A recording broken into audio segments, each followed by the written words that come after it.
Now that the new and improved Bill Gates has dominated the headlines for years, many people have forgotten about the accusations of stealing ideas from others in your industry and then relentlessly using intellectual property laws against anyone who threatened your dominance. Your reputation was at its worst when Microsoft was caught up in an antitrust legal battle with the United States government, because you spent years developing a tech monopoly through your company.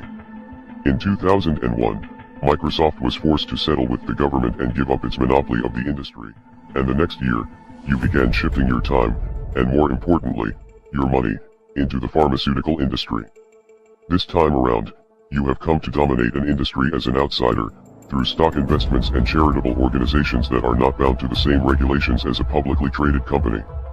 There is no doubt that advancing medicine is a noble cause, and it is true that investments in public health are important, but not everyone involved in the pharmaceutical industry actually has the best interests of the public in mind. As with any industry, it all comes down to the almighty dollar. There are some people in the industry who have good intentions, but judging by your track record at Microsoft, you are not someone who can be trusted. And let's not forget that just months ago, you were in the news because your relationship with the disgraced human trafficker Jeffrey Epstein was being exposed. Now, as frightened people around the world are demanding solutions and looking to people like you for answers, you have advocated for some extremely draconian measures, including a surveillance system to track down anyone who might be infected. Of course, all of this sounds like a necessary step in a global pandemic, and this virus is a very real threat, but in China and other places where these measures have been implemented, human rights violations followed quickly after.